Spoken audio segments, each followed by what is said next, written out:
Assalamu alaikum wa rahmatullahi wa barakatuh.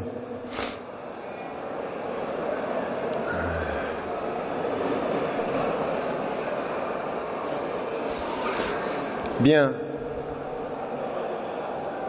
j'aimerais en votre nom à tous encore une fois remercier les frères, les sœurs et les frères de l'UOIF d'avoir organisé cette rencontre. J'ai pu m'apercevoir dans la journée qu'il y avait un monde impressionnant, alhamdulillah, qui encore une fois manifeste son intérêt et sa participation engagée autour du thème de cette année. Vous avez pu voir aussi que, en matière de créativité et d'art et d'expression, ce que vous venez de voir est assez impressionnant. Et c'est un honneur pour moi de pouvoir intervenir après cela. Et j'ai pu me rendre compte que vous aviez particulièrement apprécié. Et ça, c'est de bon augure. Je vous demanderai pour l'heure qui vient, Inch'Allah, d'essayer d'être concentré et d'éviter pendant 1 heure, 60 minutes, d'applaudir. Et si vous pouviez, même à la fin, ne pas applaudir et que, juste avant que commence la soirée culturelle, eh bien, soit quand vous sortez, soit quand vous restez, eh bien, qu'on le fasse avec un peu de silence et un peu de réflexion. Le sujet et le thème de cette année, celui qui a été choisi par les organisateurs, touche à 3 concepts, à 3 notions, à 3 valeurs en même temps, qui sont pour nous constituantes de l'essence de l'islam. La notion de paix, la notion de justice et la notion de dignité. Il ne peut pas être question pour nous, du point de vue islamique, comme des femmes et des hommes qui essayons d'étudier et de comprendre notre religion, de pouvoir revenir à l'essence de l'islam sans comprendre la profondeur de ces mots et la nécessité non pas simplement de les nommer, mais de les vivre et de les célébrer en tant que femmes et en tant qu'hommes devant Dieu et devant les hommes. L'ordre qui a été mis en évidence, celui de paix, justice et dignité, je vais, pour les besoins de mon intervention, les inverser. Parce que le but ultime de l'islam, c'est effectivement d'aller vers la paix. Dieu nous invite à Yad'ukum ila dar as-salam, Dieu nous invite à la maison de la paix, qui veut dire la paix intérieure, qui veut dire la paix parmi les hommes, mais qui veut dire aussi la paix de l'au-delà, la paix au-delà de la vie, celle que vont trouver les élus quand Allah subhanahu wa ta'ala dans le Coran dit et appelle Ya ayyatuha an-nafsul mutma'inna irji'i ila rabbiki radiyatan mardiyah wadkhuli fi ibadi wadkhuli jannati. Cette dimension d'Allah subhanahu wa ta'ala qui nous dit que le tape ultime, elle est de cette âme apaisée. Et cette âme apaisée qui répond et qui a cette double dimension. Radiyatan mardiyah. Radiyatan mardiyah, c'est satisfaite et qui jouit de la satisfaction divine. Elle est satisfaite et donc elle trouve la paix intérieure. Il est satisfait d'elle et il lui offre sa protection dans l'au-delà et l'accueille dans le paradis, qui est l'essence même de cette relation à Dieu, l'essence de cette satisfaction, qui est celle que nous devons chercher au-delà de tout. Au bout du compte, se regardant devant le sens de sa vie ou se regardant devant les épreuves parmi les hommes, ce que nous devons chercher, ce que nous devons essayer d'accomplir, c'est ridallah, c'est-à-dire la satisfaction de Dieu. Et nous savons que cette satisfaction-là, quand par exemple nous prions avec intensité, quand nous jeûnons et que nous sentons que nous sommes portés par la spiritualité, nous sentons cette satisfaction intérieure, ce petit moment où nous sommes bien, où nous sommes avec le divin, où nous sommes réconciliés avec nous-mêmes. Et donc c'est cette étape ultime, et avant ceci, ce qui est important, et on le dira jamais assez, le paradoxe, c'est qu'on ne parvient jamais à la paix intérieure sans faire face aux luttes de la vie. La vie est un combat, la vie est une épreuve, et Allah, dans le Coran, dans Surat Al-Mulk, il nous dit « Alladhi khalaqa al-mawta wal-haya liyabluwakum ayyukum ahsanu amala » Celui qui a créé la mort et qui a créé la vie, afin de savoir qui d'entre vous va agir de la meilleure des façons. Et donc c'est bien de cela qu'il s'agit. Il n'y a pas de vie qui ne se termine par la mort, et Dieu a fait la mort pour tester nos vies.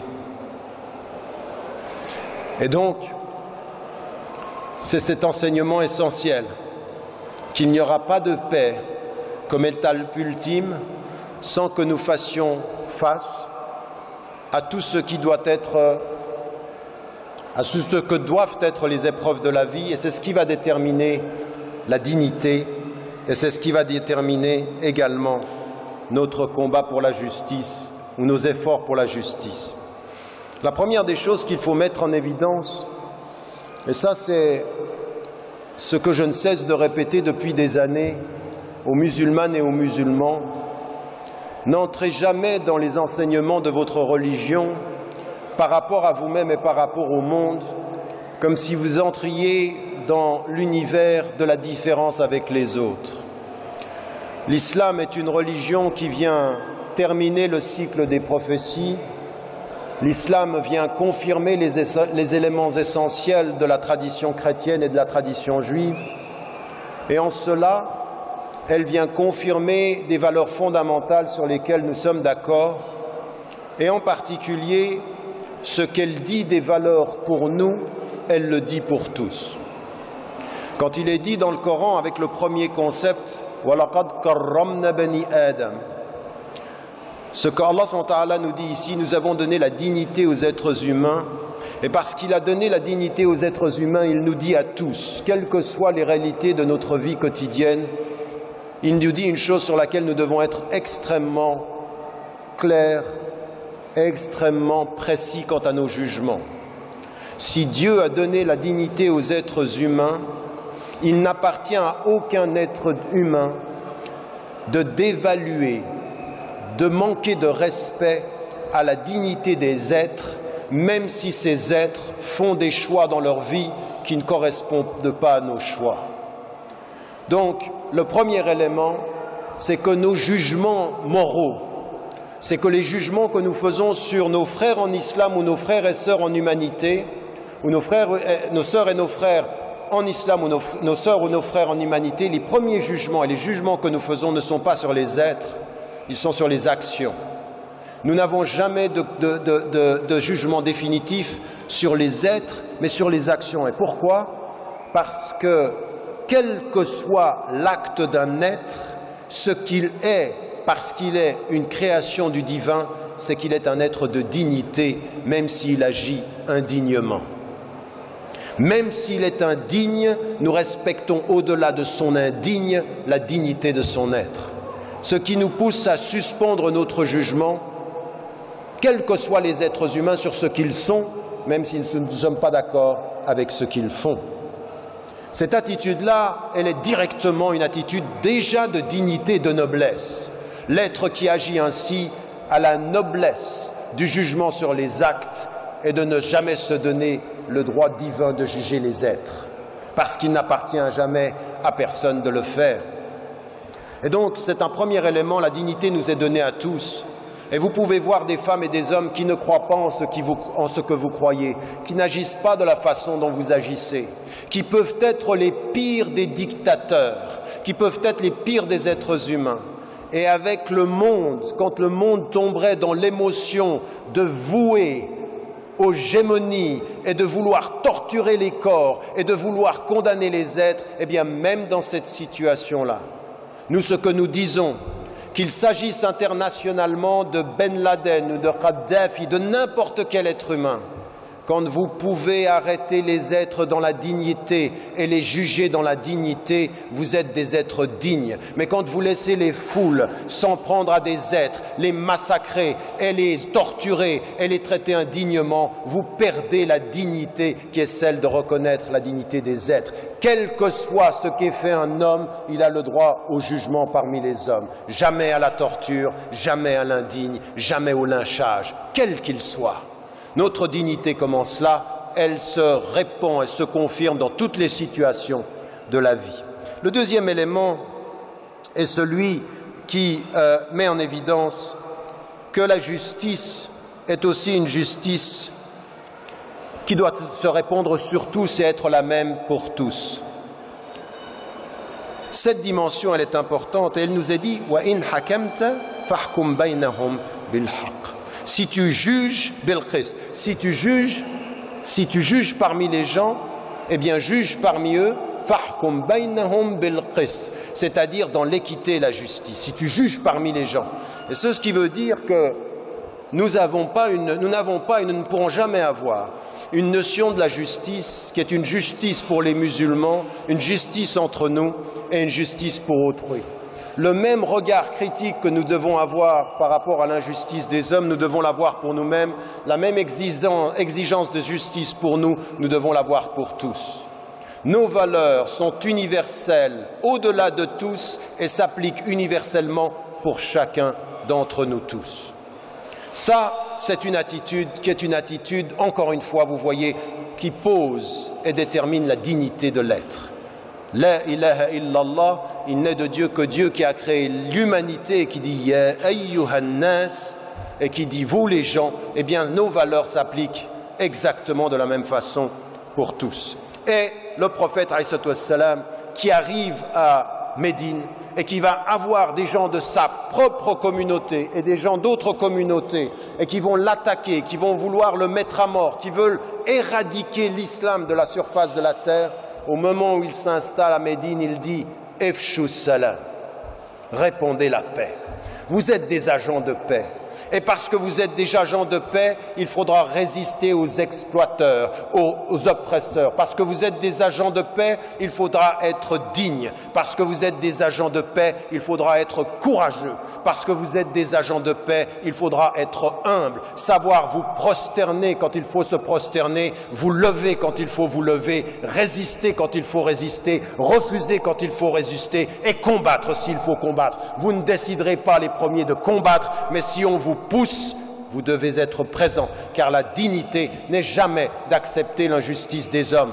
Être de paix, résister dans la paix, appeler à la non-violence, mais si ta violence peut détruire ma dignité sera de résister à ta violence. Cette dimension de l'islam, elle est un appel. Merci beaucoup.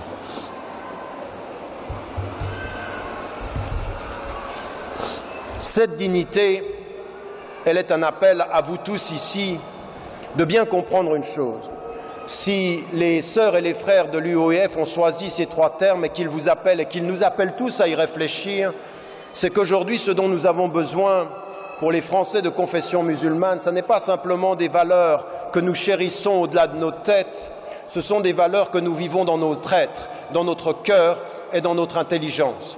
Et qui demande aujourd'hui que votre meilleure réponse à tout ce qui se dit en France, à tout ce qui peut se dire par les politiques ou les journalistes, ça n'est pas de vous rester assis en vous plaignant du fait qu'on ne vous aime pas, ou de vous plaignant du fait qu'on ne comprend pas l'islam.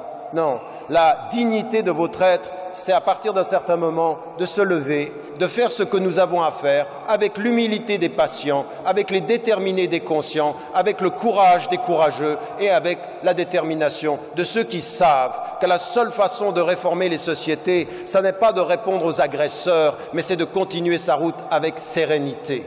Nous attendons des Français de confession musulmane la sérénité des croyants, le courage des combattants pour la justice, pas dans la violence, mais dans la détermination. C'est-à-dire, soyez déterminés, humbles avec tous ceux qui doivent vous trouver humbles et courageux avec tous ceux qui aimeraient pouvoir jouer de votre être. pas de position de victime, pas de situation où l'on se plaint, mais où on travaille, on fait ce que nous avons à faire.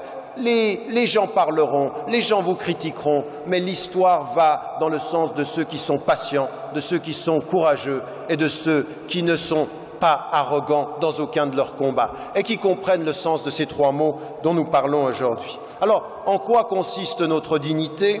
En quoi consiste notre combat pour la justice? Et comment appeler à la paix? Et comment s'engager à cela? Eh bien, quand vous venez et vous revenez sur les textes du Coran et de la tradition du prophète, vous avez une première chose sur laquelle il faut qu'on soit conscient et dont vous devez prendre acte. En particulier, Français de confession musulmane, citoyens français ou résidents en France, écoutez bien cela, parce qu'il y a des appels universels quant à la conception de l'homme en islam qui vous impose de prendre des décisions très claires ici.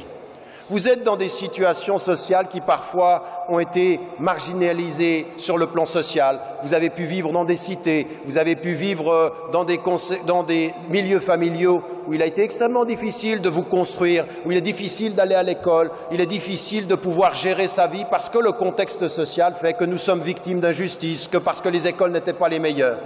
Mais à partir d'un certain moment, tout ça est vrai. Mais ce que l'on peut faire, c'est se rendre compte qu'il n'y a pas de choses qui soient irréversibles. Il n'y a pas de destinée qu'on ne puisse pas prendre à bras le corps et se dire « je peux le faire, je dois pouvoir le faire ». Mais les deux éléments de la dignité que mettaient les savants, au premier des rangs desquels Abu Hamid al-Ghazali, qui mettait en évidence à la suite des tafsirs, en particulier vous prenez le tafsir d'Ibn Kathir, vous trouverez ceci, les deux éléments de la dignité humaine sont de quelle nature? Eh bien, quand il est dit dans le Coran, vous connaissez le verset, quand Dieu a dit aux anges de se prosterner devant Adam, et qui se sont prosternés à l'exception d'Iblis, et qui lui va être arrogant. Notez que Iblis, il sait que Dieu existe, et il est de ceux qui nient. Donc il nie une vérité qu'il sait être là, c'est-à-dire il nie l'ordre divin, dans l'arrogance. Et donc il y a ici quelque chose qui va être appelé les anges à l'humilité, mais devant quelle dignité humaine? Qu'est-ce qui va déterminer l'humilité humaine? Eh bien deux choses. La première, c'est la liberté. Ce qu'on trouvera dans le Coran, c'est-à-dire que ceci n'est pas donné aux anges même, c'est donné aux êtres humains. Tu as la responsabilité de ta liberté. Et ça, c'est la première des dignités, vous pouvez choisir. C'est une dignité qui n'est pas sans risque, c'est une dignité risquée.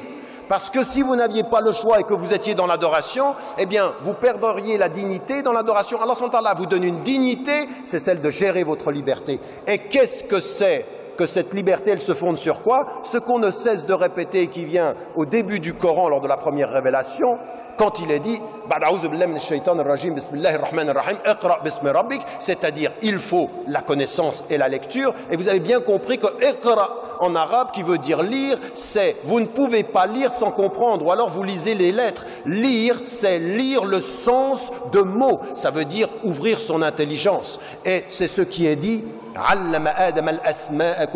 Il a enseigné à Adam les mots, la double dignité, liberté et savoir. Savoir pour gérer sa liberté. Savoir pour gérer sa liberté. Car c'est avec le savoir qu'on gère sa liberté. Quelqu'un qui est ignorant est emprisonné. Quelqu'un qui cherche le savoir se libère. Le savoir comme processus de libération, c'est la dignité qui est mise en évidence ici dans le statut de l'homme. Ça veut dire quoi ça quand on lit ça aujourd'hui, en 2013, en France? Qu'est-ce que ça veut dire?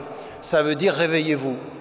Ça veut dire que plutôt que de venir vers votre frère ou certains qui passent à la télévision de la journée et de leur frapper dans le dos, tu dis mon frère, vas-y, montre-le. Eh bien, c'est pas ça qui va changer les choses. Une émission de télévision de 30 minutes, c'est rien. Des milliers de femmes et d'hommes qui se battent pour apprendre, qui se battent pour la connaissance. Nous sommes tous des étudiants, ici comme ici, tous des étudiants, et qui se lèvent et qui font que demain, ils sachent plus qu'aujourd'hui et qui gèrent leur liberté. Des êtres de dignité. La France, c'est ceci qu'elle doit voir aujourd'hui. Des milliers, autant que vous êtes dans cette salle, multipliés par tous ceux qui ne sont pas là, la dignité de ceux qui cherchent à savoir, la dignité de ceux qui gèrent leur liberté. Et que Dieu a fait que même les anges reconnaissent cette dignité et s'y retrouvent prosternés. Ça, c'est un appel, ce n'est pas une dignité, on reste assis, c'est une dignité de l'engagement. Si la liberté et si la connaissance est notre dignité, eh bien ça veut dire que notre dignité est dans un engagement. Elle est dans notre être et dans l'usage de nos facultés, l'usage de nos potentiels. Et donc ici, c'est aussi une dimension sur laquelle nous avons à nous arrêter et à essayer de mieux comprendre ce que disaient déjà les savants il y a longtemps. Et puis, dans cette dimension de la liberté et de la connaissance, ce qui est déterminant, c'est qu'à un moment donné, Allah subhanahu wa ta'ala va nous dire « respectez-vous ». Et ça veut dire quoi, se respecter? Se respecter, la dignité de mon être, c'est que je respecte ce que je suis. Quand les savants des écoles des objectifs, et le premier à l'avoir stipulé, c'est un savant qui s'appelle El-Juwayni, qui est le savant, le maître et professeur de Abu Hamid El-Ghazali, quand ils mettent en évidence en fait que l'une de nos dignités, c'est notre intelligence, que l'une des dimensions de notre dignité, c'est notre religion, ça veut dire quoi? Ça veut dire qu'il faut porter notre foi, porter notre pratique avec le maximum et l'expression la plus digne qui soit. Il faut de l'élégance dans notre pratique.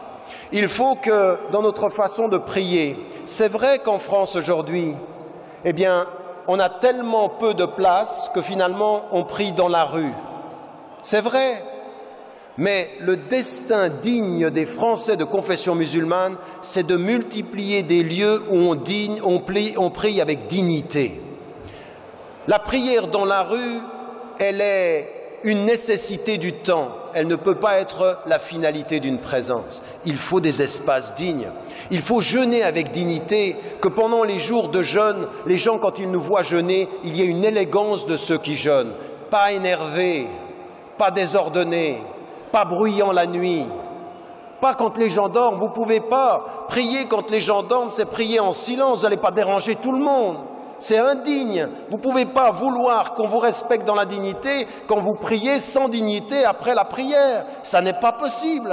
À un moment donné, il faut que votre foi, votre pratique, elle soit lumineuse. Lumineuse par son calme, lumineuse par son ordre, lumineuse par son service. Quand on jeûne, on sert son voisin qui ne jeûne pas. Quand on prie, on fait silence pour celui qui dort. Quand on va donner la zakat, on n'oublie pas la sadaqa pour l'autre qui n'est pas musulman et à qui on doit lui montrer qu'on a le souci de la pauvreté. C'est ça le la ilaha illallah. C'est cette dignité-là, cette dignité qui est importante et qui fait que nous sommes debout. Attention, ne pensez pas qu'être debout, c'est uniquement dans l'adversité. Celui qui vous fait penser qu'être debout, c'est quand il vous attaque, il vous a déjà assis un peu. C'est quand il n'y a pas d'attaque qu'il faut être debout, présent avec la visibilité de l'élégance, la visibilité de la distinction, la visibilité de l'akhlaq, qui font que le prophète ﷺ nous dit « Je ne suis venu que pour ça. Je ne suis venu que pour ça. Je suis venu pour parachever les bons comportements, la dignité, l'élégance, la courtoisie, la politesse. Même là où on vous insulte, à celui qui vous insulte, c'est ça qui est le plus important, c'est ça la dignité. Et puis, il faut être debout devant les gens.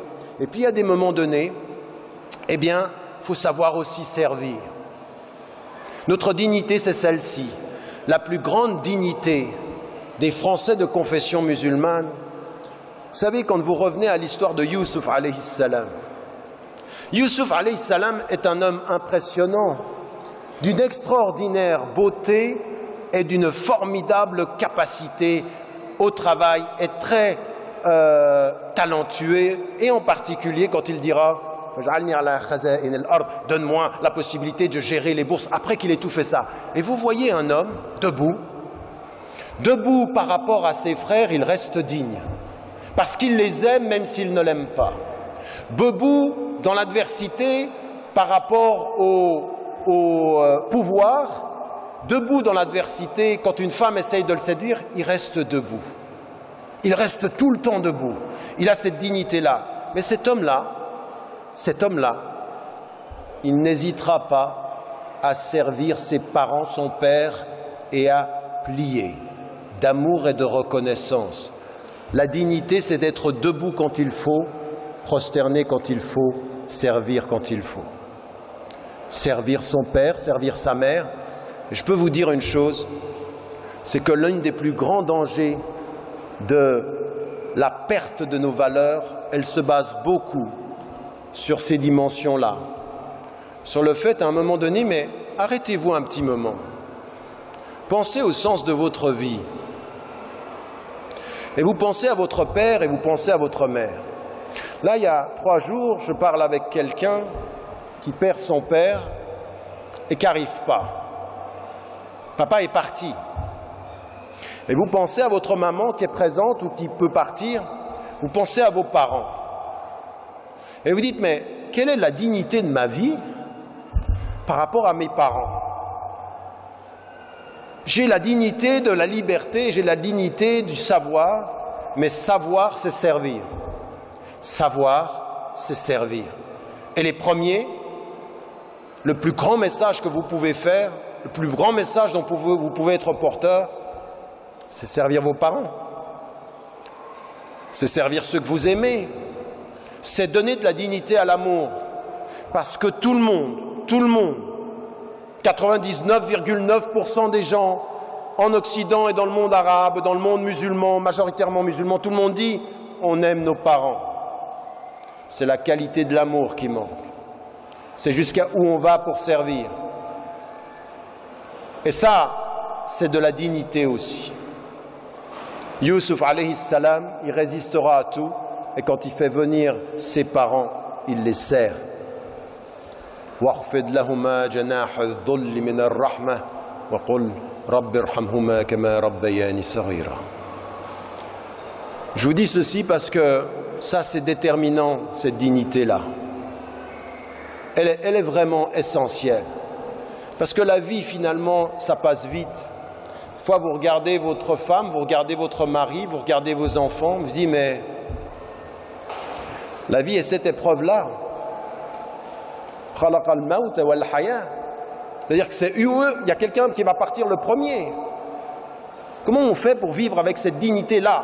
Comment on fait pour vivre avec la dignité de ce service aux parents, de ce respect des enfants? Ça aussi, c'est de la dignité. Ça, c'est notre religion qui vous dit, votre dignité, c'est votre liberté, votre dignité, c'est votre savoir, et savoir, c'est toujours servir ses parents. Toujours. Vivant ou mort. Et que le meilleur message que vous pouviez apporter à l'époque moderne, c'est n'oubliez pas ça. Une société qui produit des enfants qui perdent le sens de leurs parents, perd le sens de sa route. Ne sait pas où elle va. Elle ne sait pas où elle va. Une société qui a perdu ça, a perdu un des éléments essentiels. Parce qu'Allah subhanahu wa ta'ala, il est Rahman, et il dit Silat ar-Rahim, Silat ar-Rahim, Silul Arham, c'est ce qu'il dit. Efshu Salam, puis ensuite il dit Silul Arham. Faites en sorte que ces liens soient essentiels. Et vous qui êtes ici ce soir, peut-être que vous avez des parents que vous négligez, peut-être que vous avez des enfants avec lesquels vous n'êtes pas en communication. Faut s'améliorer. Il faut vraiment travailler. Il faut vraiment travailler. Travailler à ce que ceci soit un élément qui soit essentiel dans notre réalité. Et ces invocations, elles sont aussi importantes et nécessaires. Je le disais tout à l'heure, notre dignité et la façon dont nous sommes en relation avec ces notions, c'est que nous devons exprimer le sens de cette dignité et de ce respect pour tout le monde. pour toutes les femmes. Vous savez, toutes les femmes et tous les hommes. Quand Allah subhanahu wa ta'ala nous dit sur le prophète, il dit « J'ai été envoyé pour parachever », ça c'est ce que dit le prophète, et Allah subhanahu wa ta'ala, il lui dit « وَمَا أَرْسَلْنَاكَ إِلَّا رَحْمَةً لِلْعَالَمِينَ » Tu as une miséricorde, mais pas simplement pour les musulmans. Mais pourquoi est-ce qu'il a une miséricorde sur les mondes s'il était venu que pour les musulmans? C'est parce que s'il est venu pour les musulmans, c'est que les musulmans doivent être une miséricorde qui le suit pour les mondes. C'est logique ça, non? Je peux vous poser une question entre nous. Une question que je pose un à un. Vous la prenez pour vous. Chacun pour vous, là, dans cette salle. Dans votre entourage. Dans votre entourage. Pas simplement l'entourage musulman, mais déjà dans l'entourage musulman, dans votre famille, dans votre communauté, mais regardez un peu plus loin. Dans votre entourage, des femmes et des hommes qui ne connaissent pas votre religion ou qui vivent à côté de vous. Qui, dans votre entourage, quelle femme, quel homme qui n'est pas musulman et qui est français et qui vit ici, qui peut sentir, qui a reçu, qui a compris, qui a senti, qui a eu l'expérience que vous étiez une miséricorde et un don? Qui? Qui? Si Allah subhanahu wa ta'ala dit وَمَا أَرْسَلْنَاكَ إِلَّا رَحْمَةً لِلْعَالَمِينَ, c'est que toi, tu es le guide de tous ceux qui viennent après. لَقَدْ كَانَ لَكُمْ فِي رَسُولِ اللَّهِ أُسْوَةٌ حَسَنَةٌ. Il est le meilleur exemple. Donc nous, on est destiné à répandre sa miséricorde. N'est-ce pas? On répand sa miséricorde. On répand sa compassion. On répand son pardon. On répand sa générosité. On répand son service. Il est venu, il a parlé au plus grand des leaders et il servait le plus pauvre. Et c'était sa miséricorde. Parce qu'il était, lui, le prophète, quelqu'un qui appelait et qui appliquait, comme l'a dit son épouse.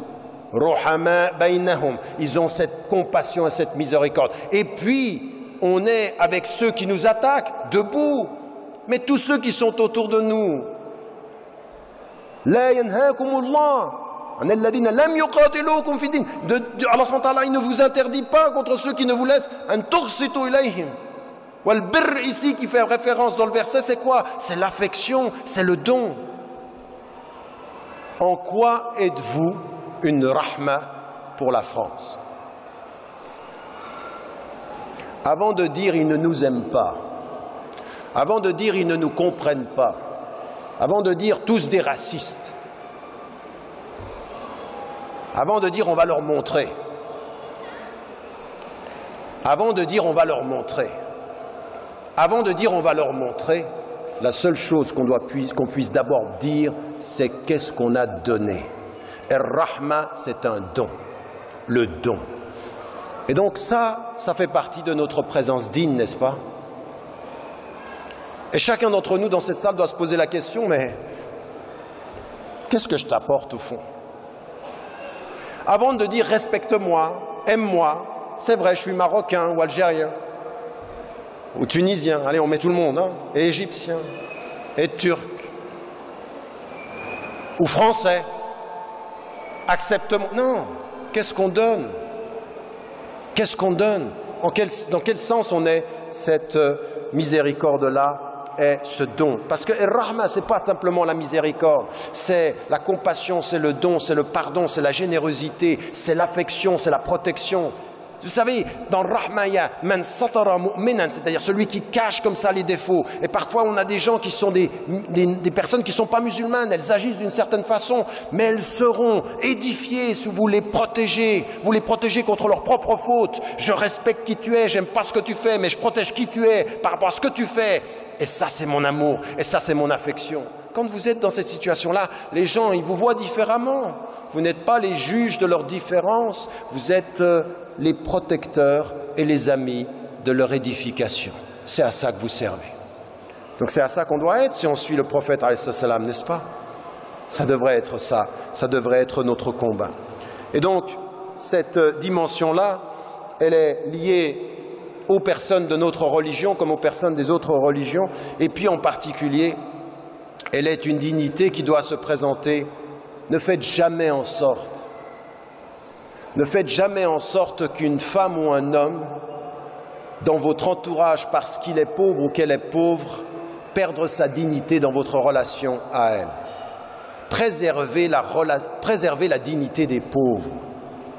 Et ça, c'est un message du Coran qui est très très important. Quand les gens lui disaient « Mais qui te suit? Il n'y a que les pauvres qui te suivent. » Et le prophète n'a jamais fait en sorte que les pauvres perdent leur dignité. Ils sont pauvres, c'est une situation sociale, on les aide, mais toujours avec la dignité, toujours avec le respect de ce qu'ils sont.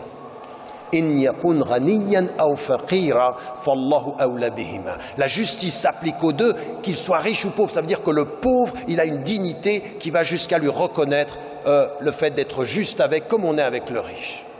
Ça, c'est une des façons pour nous de comprendre notre religion. Maintenant, ce n'est pas terminé. Le deuxième mot, avant qu'on rentre et qu'on aille vers notre... Ah, j'ai eu peur, là, il passait à 2 minutes, c'est 23. C'est ça? Et donc, la deuxième des choses le deuxième mot qui était là, c'est la notion de justice.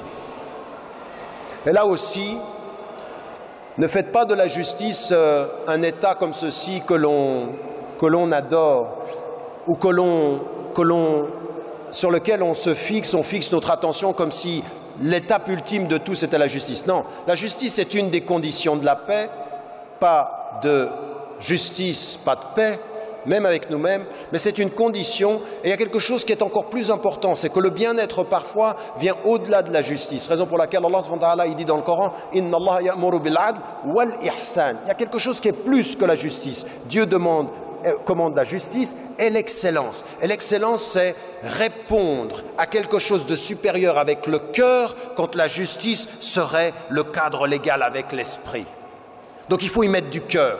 Mais la justice s'impose. Et ce qui nous est dit d'abord, c'est une chose que vous trouvez dans le Coran et sur laquelle nous avons tous à faire. Et le premier qui vous parle ici, c'est un vrai travail qu'on a chacun à faire sur nous-mêmes. Soyez juste avec vous-même. La première des justices, c'est d'être juste avec vous-même. Et ce qui nous est dit, les invocations, vous les connaissez. Allahumma zalamna anfusana wa in lam taghfir lana wa tarhamna lanakunanna min al-khasirin. Dieu, nous avons été injustes avec nous-mêmes. Ça veut dire quoi être injuste avec nous-mêmes? Quand Allah subhanahu wa ta'ala nous met dans le Coran les invocations de gens qui disent Allahumma zalamna anfusana. Nous avons été injustes avec nous-mêmes. Ça veut dire quoi? Ça veut dire vous avez un cœur et vous avez un esprit, vous avez un être et vous avez un corps, et vous n'avez pas donné à tous les éléments leurs droits. C'est ça l'injustice. Quand le prophète dit « donne à chaque dimension, à chaque être, à chaque organe son droit », ça veut dire quoi? Être injuste avec soi-même, c'est de ne pas être juste avec son cœur. C'est de ne pas prendre du temps pour écouter son cœur. Être injuste avec soi-même, c'est de ne pas prendre du temps pour s'intéresser et édifier son intelligence. Dieu, il nous donne une intelligence. La justice, c'est que tu en fasses quelque chose. Sois juste avec ton intelligence. N'entretiens pas ton intelligence à rester dans l'ignorance. Un esprit qui a la possibilité de savoir et qui s'entretient dans l'ignorance est injuste avec lui-même. Un cœur qui a besoin d'amour et qui évite de parler de cet amour, qui évite de le dire, est injuste avec son cœur. Raison pour laquelle une des dimensions de la justice dans la communauté musulmane, c'est répandre l'amour. C'est de dire « Uhibbuka fillah ». Uhibbuka fillah, c'est une justice à mon cœur, j'ai besoin de te le dire, pour que je le dise et pour que tu l'entendes. Et c'est cette dimension qui est extrêmement importante, c'est ce don. Être juste avec soi-même, c'est apprendre à donner. Le don, c'est justice. Quand je donne, je suis juste avec moi. Parce que notre cœur, il aime ça. Ne pas donner avec son cœur, devenir égoïste. L'égoïsme, l'égocentrisme, c'est la forme supérieure de l'injustice de l'être. Un être juste est un être qui donne, contrairement à ce qu'on pense. Dans la spiritualité, ma justice, c'est le don. Dans l'égoïsme, ma justice, c'est l'accaparement. Donner. Donner, c'est ça, parce qu'on a besoin, même avec son cœur. Donc de dire, d'être avec nos enfants, d'être avec nos frères, d'être avec les êtres humains. La justice commence par là. commence à écouter. Et puis une autre chose, il y en a ici dans cette salle, ils viennent une fois par année, ou peut-être ils vont disparaître pendant une année et revenir l'année prochaine, et peut-être ils vont peut-être même pas revenir, ou peut-être c'est la première fois qu'ils viennent ici, et ils sont même injustes avec eux-mêmes. Parce qu'ils viennent et ils se disent, moi je suis loin, déjà, alhamdoulilah, d'être là ce soir. Puis après on se dit, mais je suis loin de la pratique, je fais des choses qui ne sont pas bien, et puis je ne suis pas quelqu'un de bien. Et ils commencent, c'est ça, c'est quand vous commencez à avoir tellement de doutes vis-à-vis de vous-même que vous devenez injuste sur la façon dont vous vous regardez. Être injuste dans la façon dont on se regarde, c'est de ne plus regarder ses qualités. C'est de ne plus regarder ce que Allah subhanahu wa ta'ala nous a donné et de regarder que ce qui nous manque. Quand, face au miroir de ta vie, tu ne regardes que tes erreurs, tu ne regardes que ce qui te manque, tu ne regardes que ce que tu n'as pas fait, que tu regardes que tes fautes, tu es injuste avec toi-même. Parce que c'est pas vrai. Tu n'es pas que ça. Tu es un être qui a éduqué parfois dans l'amour et parfois dans la difficulté. Et si tu es encore vivant malgré la difficulté, c'est que tu as les qualités de la résistance. Est-ce que si tu te poses la question de savoir qui tu es, c'est qu'Allah subhanahu wa ta'ala n'est pas loin de toi. Et si tu pleures, c'est qu'il est tout près. Et si tu souffres, c'est qu'il est encore tout près. Et que si tu penses tes problèmes et tes malheurs, c'est qu'encore tu as du bien. Parce que celui qui est complètement mauvais ne s'en rend même plus compte. Mais celui qui pleure sur sa faute est encore quelqu'un qui est digne du meilleur. Vous voyez, ça c'est ça être juste avec soi-même. Allah subhanahu wa ta'ala, il nous dit, regardez toujours le côté positif, et même avec vos frères, c'est ça que ça veut dire, husn al-dhann. Husn al-dhann, ça veut dire ça. Et à un moment donné, ça veut dire qu'il faut aller loin. Quand il nous dit, attention, il faut être très très délicat avec ce que c'est les ijtanibu kathiran min adh-dhann inna ba'da adh-dhanni ithm. Il faut faire très très attention aux soupçons. Voilà, ne vous espionnez pas. Soyez très très prudents avec ça. Soyez très prudents avec ce que les gens sont et avec vous-même. Soyez juste quant à vous-même. Et cette justice-là, elle est aussi une dimension sur laquelle il faut qu'on apprenne à évoluer. Ça, c'est aussi important par rapport à nos frères et nos sœurs. De faire attention dans la justice. Un jugement mal placé, un jugement qui va trop loin est un jugement injuste. Et on parle de nos frères et on parle de nos sœurs. Il faut suspendre ceci et comprendre que la justice, c'est suspendre son jugement et toujours faire confiance aux potentialités positives des gens. Je me souviens du docteur Hassan Hathout qui disait aux musulmans, c'est incroyable. Il y a des musulmans, ils vont vous faire des histoires pas possibles pour aller manger de la viande halal et il faut que ce soit vraiment strict. Et c'est louable, mange de la viande halal. Mais autant ils sont stricts avec la viande halal, autant ils négligent un verset du Coran qui dit « Ayuhibbu ahadukum an ya'kula lahma akhihi mayta » Est-ce que quelqu'un de vous aimerait manger la viande de son frère vivant? Mais c'est quoi manger de la viande de ton frère vivant? C'est parler dans son dos, c'est le critiquer, c'est être injuste. Strict avec la règle, négligent avec le sens, négligent avec l'essentiel, négligent avec la justice. J'ai un droit sur toi, c'est la justice. Tu sais ce que c'est mon droit sur toi? Tais-toi. C'est ça mon droit sur toi. Tais-toi. Tu sais rien. Tu sais pas le fond. Tu pourras juger mon acte, mais s'il te plaît, devant Dieu, tais-toi. Parce que quand tu commences à parler devant moi ou dans mon dos, tu manges de ma chair vivante. Ça te plaît? C'est halal? Bismillah, Allahu Akbar.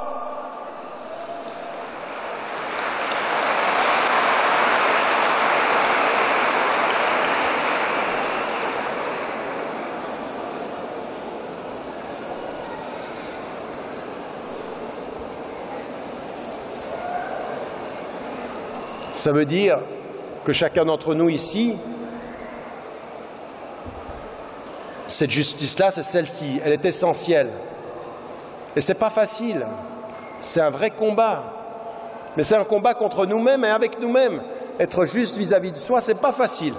Être juste vis-à-vis des gens, c'est pas facile parce que c'est très rapide de pouvoir parler. C'est pour ça qu'Allah subhanahu wa ta'ala, il vous dit, fais attention, inna sam'a wal basara wal fu'ad kullu ulaika kana anhu mas'ula. Fais attention. C'est facile, parce que tu aimes bien. Mais comment vous voulez qu'on s'en sorte si on ne commence pas par ça? La première justice, c'est celle-ci. Sois juste avec ton oreille, sois juste avec tes yeux, sois juste avec ton cœur, laisse pas entrer. Et un de ceux qui a été annoncé, pour qui a été annoncé le paradis, qu'est-ce que c'est? Quand le compagnon a voulu savoir, mais pourquoi lui il va aller au paradis? Mais c'est pas parce qu'il en rajoutait des nawafil, il priait pas toute la nuit. Il disait, quand je me couche, j'ai rien dans mon cœur contre mes frères. J'ai rien contre eux, je nettoie, je me purifie. Et c'est ça, كما أرسلنا فيكم رسولا منكم يتلو عليكم آياتنا ويزكيكم. C'est-à-dire ce livre-là, il est pour vous purifier. Purifier, ça veut dire quoi? En état de lévitation, tu ne touches pas le sol? Non, purifier, c'est tu te maîtrises. Et tu comprends que cette maîtrise-là, elle est par rapport à ta propre justice. C'est ça, notre justice. Et là, on commence à devenir des agents qui apportons quelque chose à notre société aussi et aux gens qui sont autour de nous. Excusez-moi, j'ai le... Ça doit être... le climat tunisien.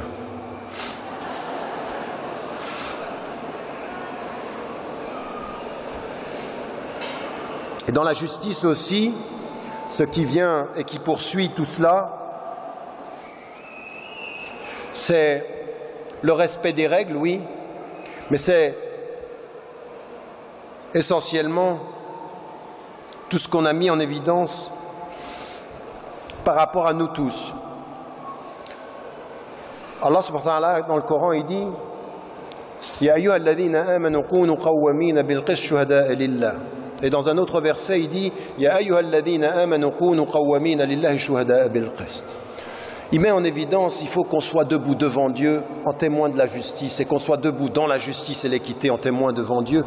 Et il met en évidence les deux choses par rapport à nos parents ou par rapport au peuple qui nous attaque. ولا يجرمنكم شنآن قوم على أن لا تعدلوا اعدلوا هو أقرب للتقوى اعدلوا ça veut dire soyez juste même avec l'ennemi, c'est-à-dire c'est un combat permanent dans l'amour comme dans l'adversité, même avec ses parents. Et ça aussi il faut que vous fassiez très attention. Le respect de vos parents, ce que j'ai dit tout à l'heure dans l'amour, ne vous interdit pas, il vous invite même à avoir une conscience éveillée. Je t'aime papa, je t'aime maman, mais mon amour pour toi fera que si tu me demandes de faire quelque chose qui est injuste, je ne le ferai pas. وَإِنْ جَاهَدَاكَ عَلَى أَنْ تُشْرِكَ بِي مَا لَيْسَ لَكَ بِهِ عِلْمٌ فَلَا تُطِعْهُمَا. Tu me demandes de faire quelque chose, je ne peux pas. C'est clair, tu es une créature, je te respecte et je t'aime, mais mon amour va jusqu'aux limites de la justice. Tu veux me pousser à l'injuste, je ne peux pas. Tu es mon père, tu es ma mère, tu es mon frère, tu es ma sœur, tu es mon fils. Tout est possible dans l'amour, sauf l'injustice. Et l'association est une injustice, l'association à Dieu, c'est-à-dire c'est une injustice, et d'associer quelqu'un à Dieu et tout le reste. Donc on a des limites et on a une justice aussi qui régule nos relations. On doit l'être avec nos enfants, être juste avec ses enfants. Ça c'est aussi important. Tout à l'heure on avait une sœur qui nous disait une chose qui était intéressante en disant le système scolaire en France est défaillant et c'est à la faute au système scolaire. Le système scolaire en France doit être amélioré comme tous les systèmes scolaires du monde, c'est vrai, et ce qui se passe, l'école à 2 vitesses, ça existe, il n'y a pas à discuter, mais il faut qu'on cesse d'être dans une position de victime. Regardez la réponse qui est venue de Lille, d'une école qui s'est faite après des années et qui est maintenant la première école classée en France et qui s'est prise en charge. Et bien dans les écoles publiques, parce que ce sera le destin de 95% des musulmanes et des musulmans, eh bien il faut que les parents, il faut que les citoyens soient engagés. Il faut être juste. Qu'est-ce que c'est être juste avec vos enfants? Soyez des parents qui êtes proches de l'école. Soyez des parents qui discutez avec les enseignants. Soyez des parents dans les conseils d'école. C'est une justice à vos enfants, ça. Des parents justes avec leurs enfants, c'est des parents qui sont engagés dans la question scolaire. Pas qui critiquent l'école, pas qui attendent qu'il y ait une école islamique qui passe d'on ne sait où. Non, c'est être engagé là où nous sommes. Ça, c'est être juste avec ses enfants. Et à la maison, être juste avec ses enfants, c'est la communication. C'est de parler, c'est de s'écouter, c'est de pouvoir entendre ce qu'ils ont à dire, entendre ce qui est. Et être juste avec ses enfants, c'est quand on leur enseigne la religion, on ne leur dit pas simplement ce qu'ils doivent faire, mais pourquoi ils le font. Quel est le sens de ce qu'ils font? C'est pas « Prie et tais-toi ». T'as prié? Va prier. Pourquoi t'as pas prié? Voilà, ça peut pas être. Non, c'est attendez, il faut expliquer pourquoi. Puis après, il faut laisser les gens. À un moment donné, bon, d'accord, je t'ai expliqué. Maintenant, je t'ai donné tous les instruments. Tu les as dans les mains. Maintenant, c'est toi et Dieu et toi. C'est toi et ta conscience. C'est toi et lui. Et moi, je suis là, je t'accompagne. Non pas comme le juge de ce que tu ne fais pas, mais comme le rappel de ce que tu devrais faire. Voilà ma justice. Voilà ma présence. C'est pas facile parce qu'on a toujours envie qu'ils fassent, mais à un moment donné, il faut assumer leur part d'autonomie et la justice que l'on a à avoir vis-à-vis d'eux, Inch'Allah. Et ça, c'est aussi une dimension sur laquelle on doit insister aussi. Dans la question de la justice, vous le savez, il y a 8 versets dans Sourate An-Nisa, la sourate des femmes, qui rappellent qu'on est juste avec tout le monde, même dans une situation. Ça, il faut aussi le rappeler aujourd'hui. Vous savez, il y a des choses dans l'histoire des musulmans que les musulmans eux-mêmes ne connaissent pas. Au début de l'islam, 8 versets de Sourate An-Nisa viennent dire au prophète qui allait accuser un juif que le juif était innocent et que le musulman était coupable. C'est-à-dire, il prend une faute et puis il la met sur quelqu'un, et bien celui-ci, il encourt un péché et une erreur manifeste. C'est-à-dire, le juif était coupable, était innocent, et le musulman était coupable, et le musulman a essayé de remettre la cause. Et en pleine situation où les musulmans sont en conflit avec une tribu juive, le Coran vient innocenter un juif innocent et dire aux musulmans et au prophète le musulman est coupable. Donc tu n'es pas plus innocent parce que tu es musulman. Ta caractéristique que je vous disais tout à l'heure par rapport aux valeurs, c'est que tu dois être avec tout le monde un élément de justice et revendiquer la justice. Mais ça s'est passé. Mais vous savez ce qui s'est passé ici en France?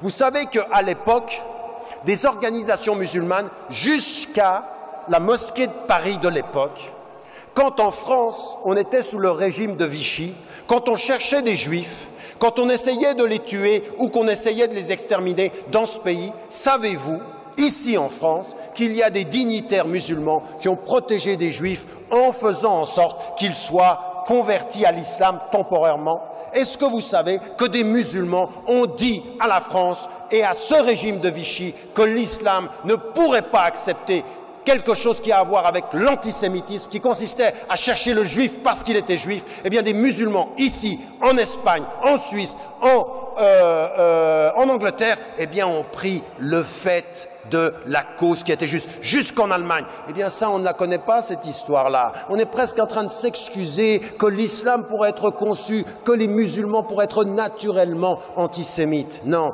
la justice pour tous, les juifs, les chrétiens, les musulmans, les athées, les bouddhistes, parce que notre justice ne demande pas la religion des victimes d'injustice. Notre religion nous interdit de faire ça. Donc, voilà ce qui devrait être... Mais vous voyez, vous êtes assis et il y en a qui me regardent et me disent « Ah, c'est bien ce qu'il dit le frère. Ah, mon frère, reviens l'année prochaine. » Ils sortent de la salle, ils sortent d'ici, ils rencontrent des gens, ils ne sont pas des musulmans, c'est tout juste s'ils ne les disent pas koffar, c'est tout juste s'ils sont injustes dans la façon qu'ils ont de les traiter, ils sont édifiés dans la salle, injustes à l'extérieur. Ça sert à quoi? On est dans un camp de vacances ici? Vous êtes venus passer une bonne soirée? Vous attendez Médine, c'est ça? Ou est-ce qu'on est là pour... Ben Médine est très bien, alhamdoulilah. J'aime beaucoup. Mais est-ce que c'est ça? Ou est-ce qu'on sort de là et on pratique, on applique? Mais réellement, dans notre vie quotidienne, ça paraît être quelque chose sur laquelle il faut que tous on réfléchisse aussi ensemble. Et je vais terminer en mettant en évidence le dernier élément qui est celui de la paix. Et c'est ce que je disais au départ, la paix est paradoxale en islam parce qu'on n'atteint jamais la paix sans passer par des luttes et des obstacles. La vie, la mort et même les relations humaines. Même pour la paix d'un couple, il faut passer par des obstacles. Par la paix familiale, il faut passer par des problèmes. La paix est un combat permanent. La paix, voyez le paradoxe, est un combat permanent. C'est quelque chose qui exige notre engagement. Et comme je le disais tout à l'heure, la première des choses qui a été l'appel à la paix dans ce combat, c'est que le prophète a été appelé à propager un message de paix en commençant à lutter au moyen du Coran. La tuti' al-kafirin wajahidhum bihi jihadan kabira. Bihi, c'est le Coran. Donc le Coran était une arme intellectuelle par rapport aux attaques. Propagez la paix vis-à-vis de ceux qui vous attaquent. Vous propagez la paix, mais certains ne la voudront pas, et vous avez un premier djihad intellectuel. Ça, il faut s'armer avec ça. Raison pour laquelle le Coran, votre référence, il faut la connaître, et il faut la connaître de l'intérieur aussi, et de façon importante. Le combat spirituel, ça on l'a mis en évidence aussi, et qui nous impose de vraiment travailler sur nous-mêmes, essayer de se réconcilier avec soi-même. La paix intérieure, salamatin nafs. Et ça demande quoi? Ça demande de bien comprendre le sens des choses. Pourquoi vous jeûnez? Pourquoi vous priez? Le rapport aux pauvres, toute cette dimension qui est d'être en paix avec les êtres, c'est d'être réconcilié avec soi-même. Et donc, il faut prendre du temps pour ça, il faut s'écouter, il faut se réconcilier, il faut faire la paix intérieure. Et cette paix intérieure, elle est effectivement d'éviter de juger les gens, d'éviter de mal se regarder et de se réconcilier avec soi-même. Mais vous ne serez jamais en paix avec votre intérieur. Contrairement à ce que certains disent, la mystique musulmane, c'est pas d'être avec Dieu et d'oublier d'être avec les hommes. La mystique, c'est être le plus proche de Dieu pour mieux servir les hommes, car que le prophète a dit dans le hadith qui a été rapporté par Al-Bayhaqi,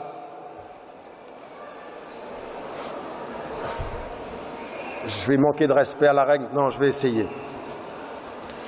Qu'est-ce que je disais? Ah, j'ai oublié. J'entends rien. Oh. On est en train de parler de paix, vous hurlez, on se calme. Donc en l'occurrence, merci. En l'occurrence, ce qui était mis en évidence, c'est ce que je voulais mettre en évidence, c'est cette dimension de propager partout où l'on peut cette paix. On ne sera jamais en paix si on n'est pas dans l'action. Il faut être dans l'action. Et contrairement à ce que disent certains mystiques veulent nous pousser à penser, ou certains groupes comme ceci, on dit on a la paix uniquement quand on prie la nuit ou quand on est... Oui, c'est bien, on peut trouver la paix, mais il faut la compléter dans cette action. À tel point que le prophète il dit la yu'minu, ça veut dire il n'a pas complété sa foi. La yu'minu ahadukum hatta yuhibba li akhi ou yuhibba li jarihi, c'est-à-dire qu'il aime pour son frère ce qu'il aime pour lui-même. Ça veut dire quoi? Ça veut dire que l'iman passe par l'action. Pas simplement par le rituel, pas par la prière, mais en fait c'est comprendre les choses différemment. Agir et donner, c'est prier. Vous priez de deux façons. Vous priez dans le rituel et vous priez dans le don, dans le fait de répandre la paix, dans le fait dont on donne. Donc ça, c'est dans cette action-là. Il faut que nous comprenions une chose. Nous devons effectivement être des acteurs et des agents de paix dans notre relation aux animaux. On l'a entendu cet après-midi, et ça c'est aussi important dans les animaux, dans le rapport à la nature. Réconcilions-nous avec ce que Dieu nous donne comme cadeau. Ça, ce sont des horizons de paix. Paix avec soi-même, paix avec les animaux, paix avec la nature, paix avec les gens qui sont autour de nous. Être des agents de paix, c'est aussi une dimension qui est importante dans notre bon comportement. Donc, être des agents de paix, c'est aujourd'hui en France. Je vous ai posé la question tout à l'heure. Qui autour de vous, qui ne soit pas de votre religion, ou qui ne soit pas de votre ni de votre religion, ni peut-être de votre manière de penser, peut dire que vous êtes une rahma. Mais ce qui est aussi important, c'est dans cette société-là, ici en France, est-ce que les gens, quand ils vous voient, ont l'impression aujourd'hui que votre présence en tant que citoyen français ou résidant en France, est-ce que vous êtes des agents de réconciliation? Je reviens de Tunisie et j'ai rencontré un homme qui n'était pas de confession musulmane. Et il me dit, vous savez, je me suis souvent posé la question de savoir pourquoi on vous présente en France de cette façon aussi agressive et aussi fondamentaliste et fermée. Quand je me suis intéressé à ce que vous dites, je dis, mais si les gens écoutaient ce qu'il dit, on s'apercevrait que c'est un agent de réconciliation. Lui, ce qu'il est en train de faire, c'est appeler à la réconciliation entre les citoyens. Et il me dit, mais je ne comprends pas. Et je dis, mais comprenez que ce que vous avez compris, pas tout le monde le veut en France. Il y a en France des courants qui ne veulent pas cette réconciliation, qui trouvent leur justification dans la stigmatisation et le rejet. Et pourtant, notre réponse ne doit pas être de nous adapter à ce qu'ils font, mais de continuer à être des agents de paix et de réconciliation. Ça veut dire quoi? Ça veut dire célébrer les valeurs qui sont les vôtres comme ceux de la France, les valeurs de justice, d'égalité, de fraternité, de dignité. Célébrez ces valeurs et faites en sorte que votre présence en France réconcilie la France avec ses propres valeurs, contre ces pensées fermées, contre ces stigmatisations. Faites en sorte d'être suffisamment serein, suffisamment ouvert pour dire on n'a pas de problème avec ces valeurs. On va même être des agents de réconciliation, que les musulmans de France réconcilient la France avec ses valeurs et qu'elle ne laisse pas sur le long terme. Bien sûr, il y en a aujourd'hui qui s'énervent, il y en a qui se trompent même de combat.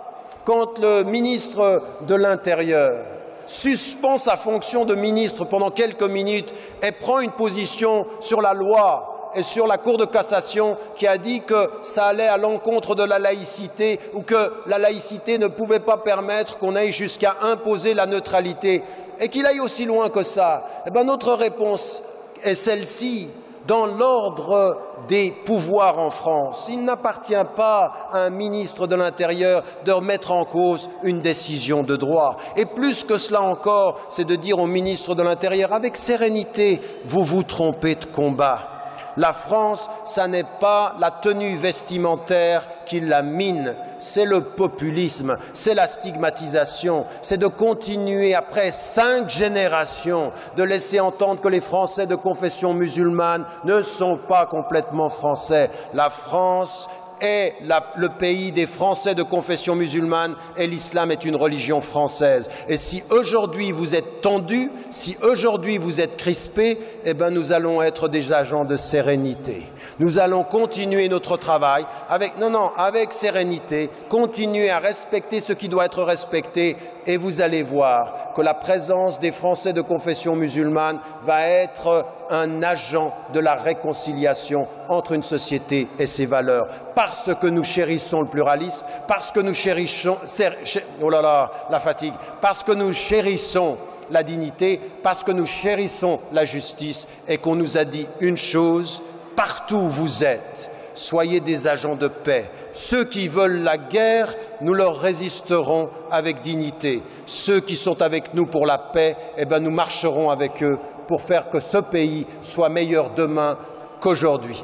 Mais ça demande à vous ici dans la salle, et ce sera mon dernier mot, de vous lever, avec dignité de gérer votre liberté, avec dignité d'acquérir du savoir, avec dignité d'être présent dans cette société, avec dignité de servir ceux qui doivent être servis, avec dignité de rester les enfants de vos parents, les frères et sœurs de vos frères et sœurs, de ne jamais juger personne définitivement et chaque fois que vous avez un doute, avec humilité, dites « Allahu a'lam » sans juger et en servant toujours.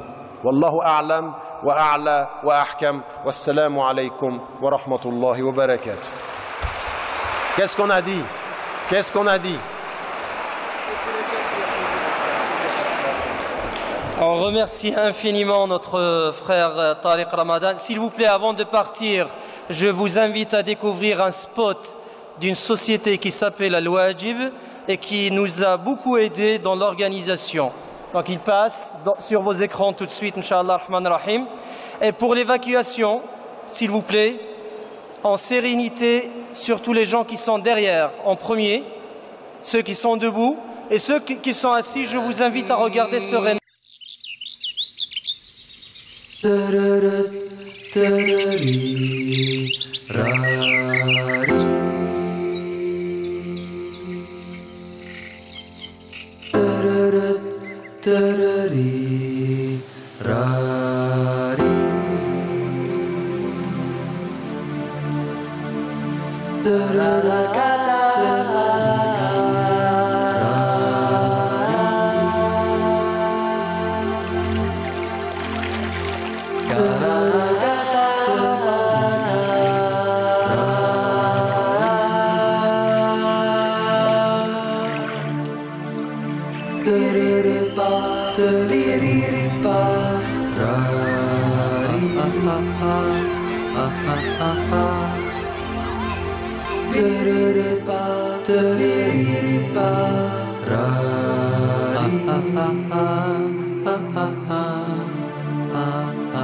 da da